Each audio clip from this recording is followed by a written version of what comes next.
Hello and thanks for joining us for the KREM 2 News Weekend Review. I'm Cody Proctor. Each weekend we walk you through the headlines from this past week in the Inland Northwest. Let's get started with one of the biggest news stories of the past few days. It's been 1 year since Kohberger was convicted of murdering the 4 students. Now he's arguing he's innocent, and that'll fight that conviction. During his sentencing, Kohberger said under oath that he was of sound mind and understood what he was agreeing to in accepting the deal. In court documents filed Monday, Kohberger accuses his former defense team of pressuring him into pleading guilty to 4 counts of murder. Even with the plea deal, as a prisoner, Kohberger does have the right to ask the court for post-conviction relief.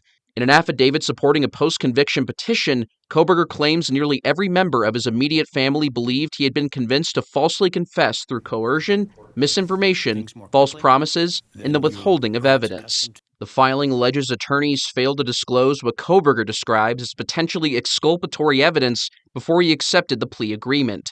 Among those claims, Kohberger points to what he says were unknown hairs found in Ethan Chapin's hand and argues his attorneys failed to investigate them further. The petition also claims attorneys falsely led him to believe guilt or innocence was not an important factor in deciding whether to accept the plea. The filing further accuses his legal team of misrepresenting both what a life sentence would actually look like and the realities of facing the death penalty.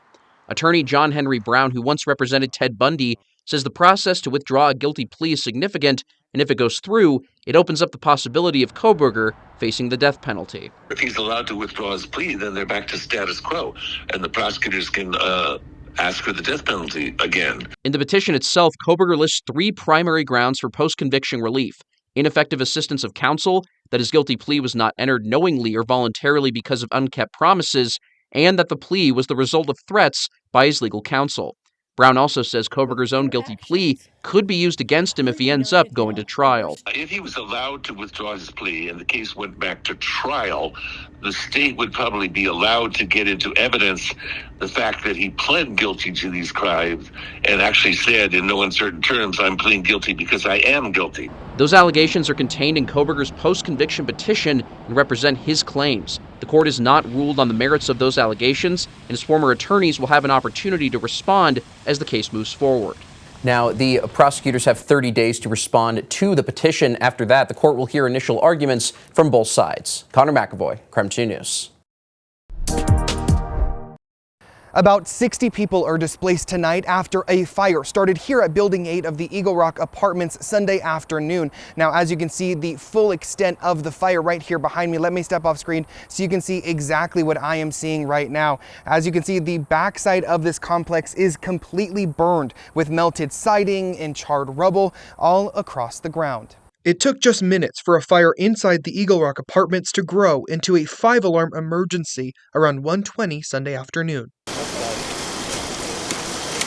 I saw this from the bottom to the top on fire. So that's 5 floors and involvement with the roof. So my assumption was it was in the attic. Fire officials like Battalion Chief John Lavelle for Spokane Valley Fire Department says the fire affected 24 apartments, destroying 16 of them. Mine is the one with the busted out windows that you see right behind me. That was our main master bedroom. Ray Fuller lived in one of the 16 destroyed apartments. Now, she says she initially wasn't supposed to be home the day of the fire. But thankfully plans fell through and I was actually home. Fuller says the fire crept up the side of her apartment instantaneously, only giving her enough time to grab her 2 cats and 1 singular jacket. And I see my kitchen window and it's completely engulfed in flames. There was so much smoke in the apartment and you couldn't even see above the door frame when we left the apartment. So I engulfed the whole apartment within minutes. Leaving behind everything she owned, including her mother's ashes. But at least I still have the memories and I have my life to be able to make new memories. Officials say despite the fire burning only half of the complex, the whole building has been deemed inhabitable. It has been confirmed that the fire started outside of the apartment complex and made its way inside. Sprinklers were activated inside the building, but the complex didn't have sprinklers in the outdoor patio areas. It wasn't just the fire alone that was impacting us. It was a very hot day. Again, things could have been really bad, and thank God they were not. Fire officials confirmed that no injuries have been reported at this time. However, several animals did die in this fire. The cause is still under investigation. In Spokane Valley, Christian Garza, KREM 2 News.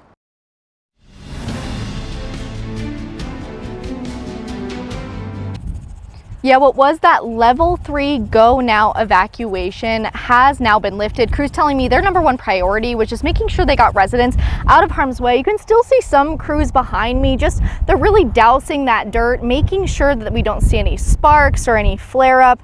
And now I want you to take a look at this video from just a couple hours ago. Officials say the fire has now burned about 7.5 acres. The fire's forward movement has been stopped, and crews, like I said, are continuing to extinguish any hot spots they find. There have been no reported injuries, and damage has been limited to just the side of a barn. As of this afternoon, all evacuation orders have been lifted as those fire conditions continue to improve. We spoke with one family who said this was their third evacuation of the summer, and they've been doing all they can to get ready. It's not our first time, it's actually our third, because we had 2 at our dad's house, and then this is our third. So we're just kind of used to it now. Crews from across the region responded, including Airway Heights Fire, Spokane Fire District 3, and the Washington Department of Natural Resources. Like I said, for now, those firefighters will remain on scene, dousing any hot spots that they find near Medical Lake. Emily Fox-Millian, KREM 2 News. As we go to break, here's a check of your weekend forecast.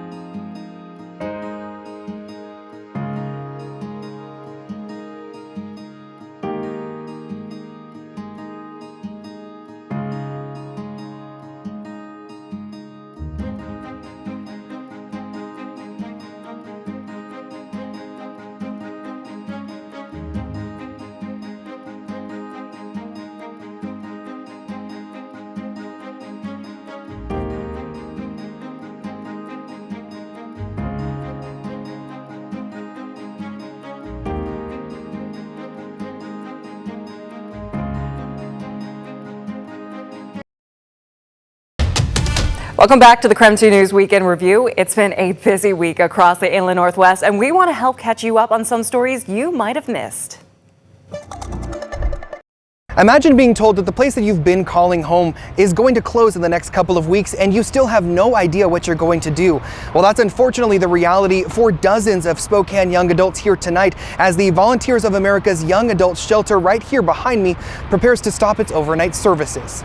For over half a decade, the Volunteers of America's Young Adult Shelter helped countless people find stability and connect with much-needed housing and financial services. But come the middle of August, that safety net will be gone. With tight budgets, unfortunately, we had to make a really tough decision. Fawn Schott, the CEO of Volunteers of America Eastern Washington and North Idaho, says the shelter was created in a partnership between the city of Spokane, Spokane County, and the state during the pandemic to help emerging adults ages 18 to 24 who were experiencing homelessness, so that way they didn't feed into the adult homeless population. Since 2020, the shelter has operated with leftover pandemic relief funding. However, that money has been slowly dwindling for the last few years. Schott says at the end of June, which is the end of their fiscal year, the organization discovered they were not getting the close to $600,000 they anticipated receiving from the state due to those funds being cut from the state's biennium budget. So it was quite a surprise to us. We had budgeted already a $700,000 loss. Schott says while the shelter will still be available to provide housing and financial services, the immediate decision directly affected those who relied on its housing stability. I've been homeless before, so I know how that feels, and I needed time, and I was a working adult. Katara Johnson, CEO of Gabriel's Challenge, shares she has already met with a handful of shelter residents from VOA who say they don't even know where to start when it comes to finding a new place to live. They know the reality is that they're going straight on the street, which has been a safe place for them that also even provided them meals, and so for that to go away so quickly, they've been devastated. The VOA is planning on opening another 18-bedroom overnight shelter come October 1st. There is no good message that anyone can provide to them to give them safety and security in this time. It's gut-wrenching at best for an organization that wakes up every single day to serve these people and make sure that they have a safe place. And while the shelter's overnight services are set to end on August 15th, VOA says that staff will be working with shelter residents individually on a transitional plan in the meantime. In Spokane, Christian Garza, KREM 2 News.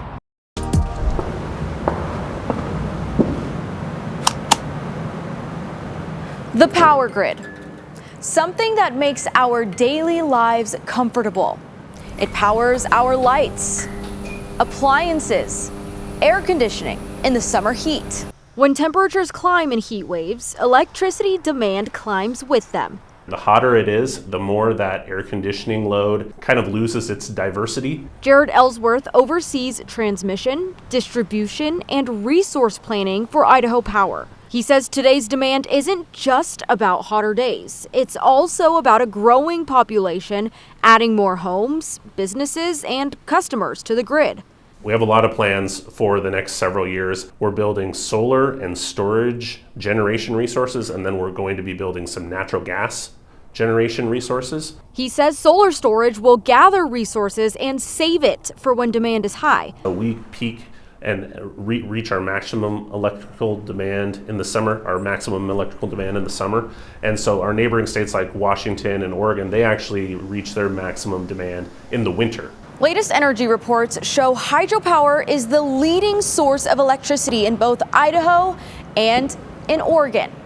In Washington, natural gas is a non-renewable energy source that still remains the top source, with hydropower being a close second. Energy experts say that mix will continue to evolve as utilities prepare for hotter summers and growing electricity demand. The intensity of the air conditioners running, exacerbated by new demands from data centers, for new demands from new members of our community coming in. It was built for a different time. It was built sort of like for your grandfather's time. Carrie Duggan, a former U.S. Department of Energy and White House official, highlights the importance of green energy sources like solar. The hotter it gets, the more solar power you get to keep your AC running. So it's sort of like the solution is in the problem, but people haven't figured it out.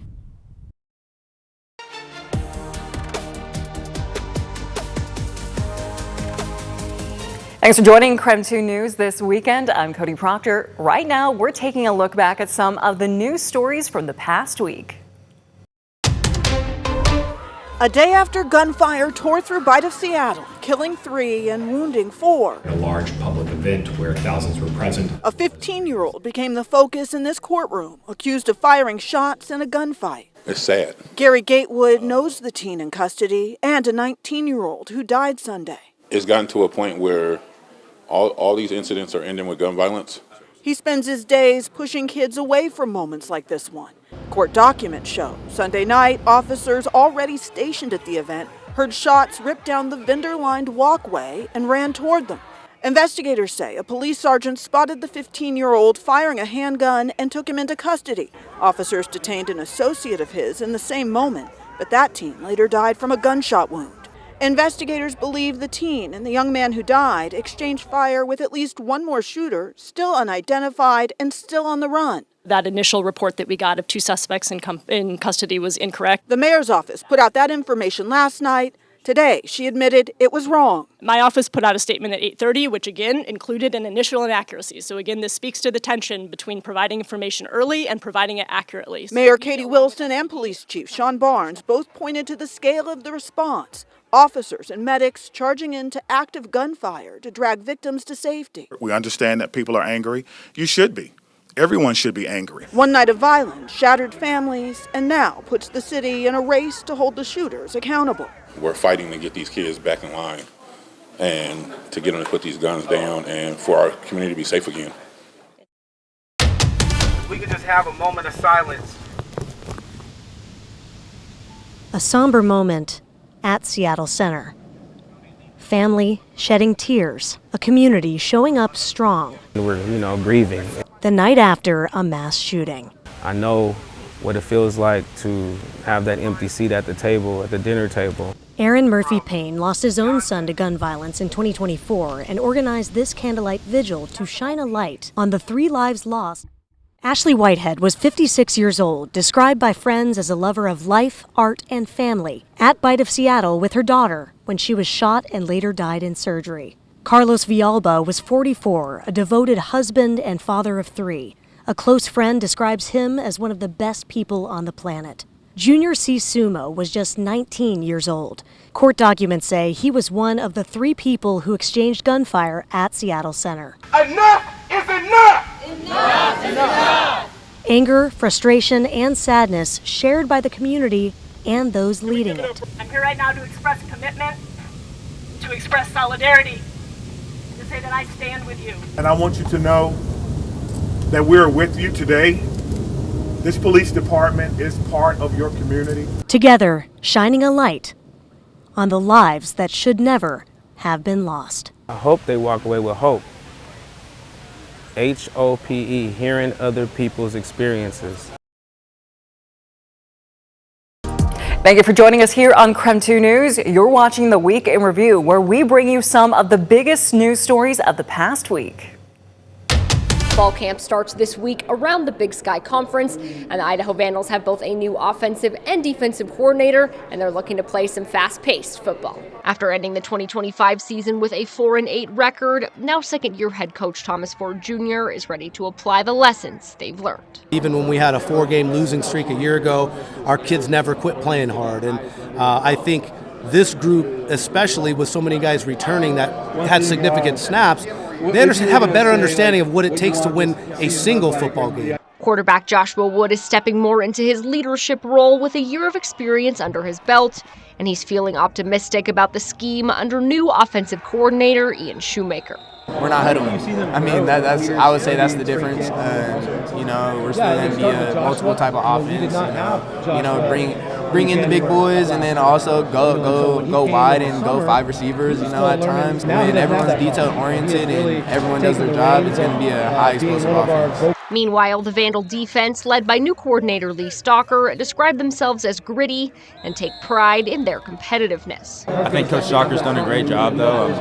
He's a great person. Not only is he a great person, but a great coach, and really knows how to develop his players. And I'm just excited to keep growing with him throughout fall camp. The Vandals were picked 7th in the Big Sky preseason coaches poll.